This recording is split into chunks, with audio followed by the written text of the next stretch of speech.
Em nome do Pai, do Filho e do Espírito Santo. Amém.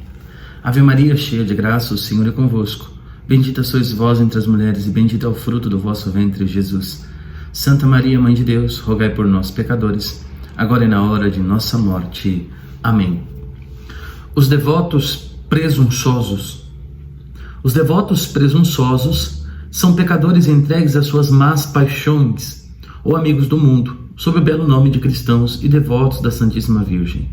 Escondem ou o orgulho ou a avareza, ou a impureza, ou a embriaguez, ou a cólera, ou a blasfêmia, ou a maledicência, ou a injustiça. Dormem em paz nos seus maus hábitos, sem se esforçar muito para os corrigir, sob o pretexto de que são devotos de Nossa Senhora. Dizem para consigo mesmos que Deus lhes perdoará, que não hão de morrer sem confissão, e não serão condenados porque rezam o terço, porque jejuam aos sábados e pertencem à confraria do Santo Rosário ou do Escapulário, ou às suas congregações, ou porque trazem o hábito ou a cadeia da Santíssima Virgem, e etc.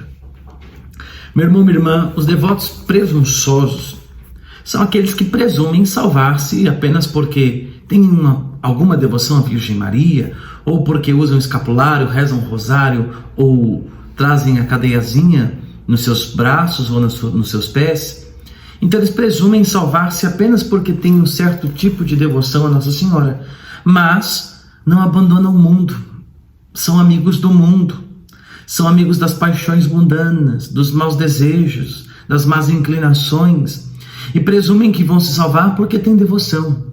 E isto é um perigo e um erro gravíssimo.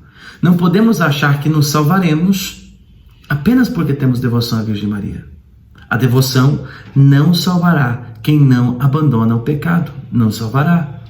Da mesma forma, imagina as promessas de Nossa Senhora a São Simão Stock, de dizer que quem usa o escapulário de Nossa Senhora, no primeiro sábado após a sua morte, a própria Virgem Maria retirará a alma do purgatório. Promessa de Nossa Senhora. Claro que, para que Nossa Senhora faça isso, a alma deve ter chegado ao purgatório, deve ter se salvado, deve ter tido a entrada no céu garantida.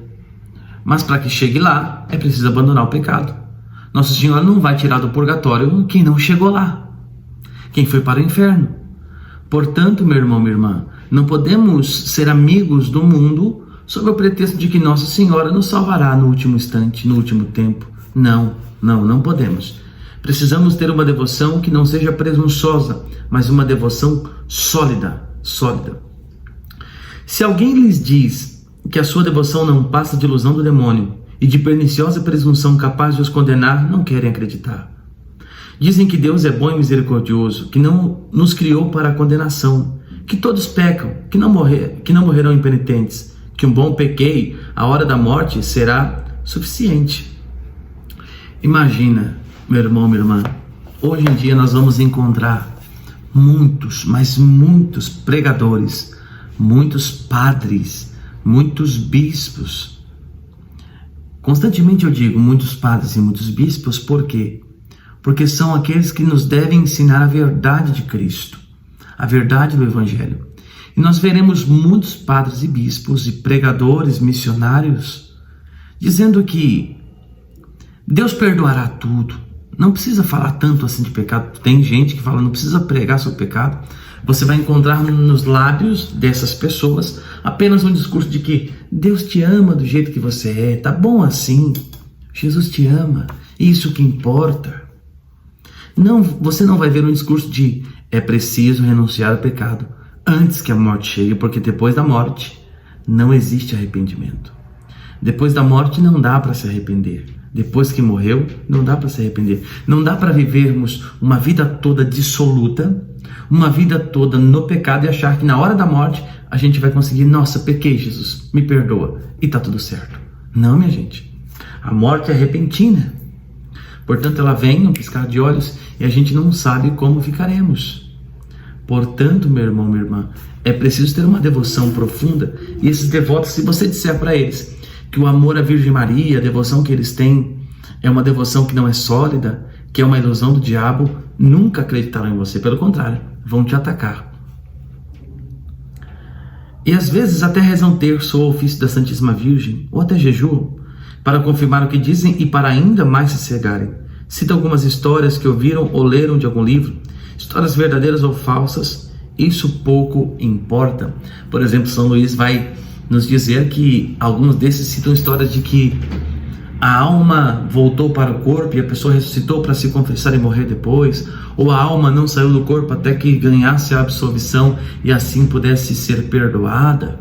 Inventam várias histórias para dizer: eu posso ficar no pecado, porque vai ter um jeito de eu entrar no céu no último instante, no último tempo. Não tem jeitinho para entrar no céu. O jeitinho brasileiro não funciona para entrar no céu. Não tem jeito. Ou nos convertemos, ou não entraremos no reino dos céus. Nada é tão prejudicial no cristianismo como esta presunção diabólica, pois poder-se-á dizer com verdade que se ama e honra a Santíssima Virgem, quando se fere, transpassa, crucifica ou ultraja impiedosamente Jesus Cristo, seu Filho, com pecado? Se Maria se comprometesse a salvar por misericórdia essa espécie de pessoas, autorizaria o crime, ajudaria a crucificar e ofender seu Filho. Quem ousará sequer pensar coisa semelhante? Por que é prejudicial ao cristianismo este pensamento? Porque nós estamos pensando o seguinte: pode ofender a Deus, pode ofender Jesus Cristo, contanto que se ame Nossa Senhora, porque ela vai nos salvar no último instante. Nossa Senhora estaria como que dizendo: olha, podem ultrajar meu filho, podem ofender meu filho, que no último instante eu salvo vocês. Nossa Senhora em Fátima, aos pastorinhos, vai dizer: chega de ofender meu filho, parem de ofender meu filho. Nossa Senhora pede para parar de ofender e não para continuar ofendendo. Penitência, arrependam-se dos pecados, é o que Nossa Senhora diz nas aparições. Portanto, meu irmão, minha irmã, não dá para pensarmos que nós vamos levar uma vida de ofensa a Jesus e Nossa Senhora provará isso. Nunca, nunca. Pelo contrário, nós precisamos, com a devoção, a cada dia mais, deixar de ofender Nosso Senhor, deixar as ofensas a Nosso Senhor e Salvador Jesus Cristo. Nossa Senhora não vai, como nós brasileiros dizemos, né? Nossa Senhora não vai passar o pano, não. Não, pelo contrário. Nossa Senhora remete tudo a seu Filho. Então não dá para levar uma vida dissoluta e achar que porque sou devoto de Nossa Senhora, com esta presunção diabólica, vou ser salvo no último instante. Não, não seremos. A devoção à Santíssima Virgem é, depois da devoção a Nosso Senhor no Santíssimo Sacramento, a mais santa e a mais sólida. Por isso afirmo, abusar assim dela é cometer um horrível sacrilégio, e depois do sacrilégio da comunhão indigna, é o menos perdoável de todos. Concordo que para ser verdadeiro devoto da Santíssima Virgem, não é absolutamente necessário ser tão santo que se evite todo pecado, embora isso fosse de desejar, mas pelo menos é preciso, e note-se bem o que vou dizer. Preste atenção, São Luís vai nos dizer algumas coisas a respeito da devoção, mas é preciso entender que esta devoção à Santíssima Virgem, ser devoto da Santíssima Virgem, é a segunda devoção mais importante, porque a primeira é a devoção a Nosso Senhor Jesus no Santíssimo Sacramento. E comungar Jesus indignamente é um sacrilégio, é um pecado gravíssimo, pecado gravíssimo. Viver esta devoção à Santíssima Virgem indignamente também é um sacrilégio, também é um pecado grave. Por isso precisamos entender que nós precisamos ter alguns requisitos. Claro que se tornar escravo da Santíssima Virgem, devoto da Santíssima Virgem, não quer dizer que você nunca mais vai pecar, que você vai ser perfeito em tudo, que não vai mais haver falhas, que não vai mais haver... Não é isto, não é isto. Mas é preciso haver o que precisa haver em todo cristão: um coração desejoso de não mais pecar. É o que nós rezamos no ato de contrição. Prometo, com o auxílio de vossa graça, me esforçar para nunca mais pecar e fugir das ocasiões de pecado. Este ato de contrição é para todo aquele que vai até a confissão sacramental. Prometo, com o auxílio de vossa graça, me esforçar para não mais pecar. Nós prometemos na confissão nos esforçarmos para não mais pecar. E é isto que este tratado, é isto que a devoção à Santíssima Virgem nos pede. Primeiro, ter uma sincera resolução de evitar ao menos todo pecado mortal que ultraja tanto a mãe como o filho. Percebe que não é nada novo? Não é um pedido além do que já devemos ter como cristãos?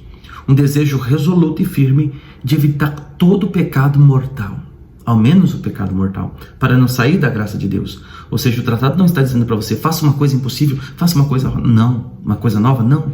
Está pedindo para você, já faça o que a igreja te pede, evite o pecado mortal. Segundo, fazer violência contra si mesmo para evitar o pecado. Repito, não é nada novo. Hebreus vai nos dizer, meus irmãos, São Paulo aos Hebreus, capítulo 12, 4. Meus irmãos, ainda não tendes resistido até o sangue na luta contra o pecado. Fazer violência contra si mesmo para evitar o pecado. É São Paulo que nos ensina na Bíblia, é a igreja que nos ensina. São Filipe Neri dizia, a única batalha que vencemos fugindo é a batalha contra o pecado. Se nós vermos São Filipe Neri, ainda vai dizer, antes morrer do que pecar. Então nós vemos que isso não é algo novo, mas precisamos fazer violência contra o corpo. Como que se faz violência contra o corpo? Penitência, jejum, mortificação, é o que nosso Senhor Jesus nos pede na Bíblia. Se teu olho te leva a pecar, arranca e joga fora. Se tua mão te leva a pecar, arranca e joga fora. Ou seja, mortificação, violência. Entrar em confrarias, rezar o terço, o santo escapulário ou outras orações, jejuar aos sábados. Terceira coisa, imagina entrar em confrarias, rezar o terço, o Santo Rosário, outras orações da Nossa Senhora como o ofício da Imaculada Conceição. Repito, não tem nada novo, minha gente. É apenas viver bem o catolicismo, viver como nos pede a Santa Igreja, com testemunho e exemplo dos santos. Isto é de uma utilidade maravilhosa para a conversão de um pecador, mesmo endurecido. Se o meu leitor está nesse caso, aconselho a que o faça, ainda mesmo que já tenha um pé no abismo. Faça estas boas obras unicamente com o fim de obter de Deus, por intercessão da Santíssima Virgem, a graça da contrição e do perdão dos seus pecados, e a graça de vencer os seus maus hábitos. Não as faça, porém, pensando que poder-se-á demorar tranquilamente no estado de pecado, indo contra o remorso da sua consciência, o exemplo de Jesus Cristo dos santos e as máximas do Santo Evangelho. Tem pessoas, minha gente, que pensam que poderão fazer esta devoção, esta consagração apenas se já estiver perfeito, não tiver pecado mortal, não tiver nenhum pecado, nenhuma... Não é isso. São Luís aconselha, mesmo que você esteja com o pé no abismo, faça. Mas não podemos fazer pensando, vou fazer e vou poder demorar para me converter. Não, nós devemos fazer com uma firme decisão de que eu vou lutar para sair desta situação ruim. Eu vou lutar para sair desta situação pecado. Este tratado não é para os perfeitos, apenas para quem já evita todo o pecado. Não. Mesmo que você esteja no abismo, com o pé no pecado, faça. Por quê? Porque Nossa Senhora te ajudará a vencer o pecado, as más inclinações e as tentações. Precisamos fazer por quê? Porque precisamos da Virgem Maria para vencer o mundo, o pecado e o diabo, e assim entrar no céu. Ave Maria, cheia de graça, o Senhor é convosco. Bendita sois vós entre as mulheres, e bendito é o fruto do vosso ventre, Jesus. Santa Maria, Mãe de Deus, rogai por nós, pecadores, agora e na hora de nossa morte. Amém.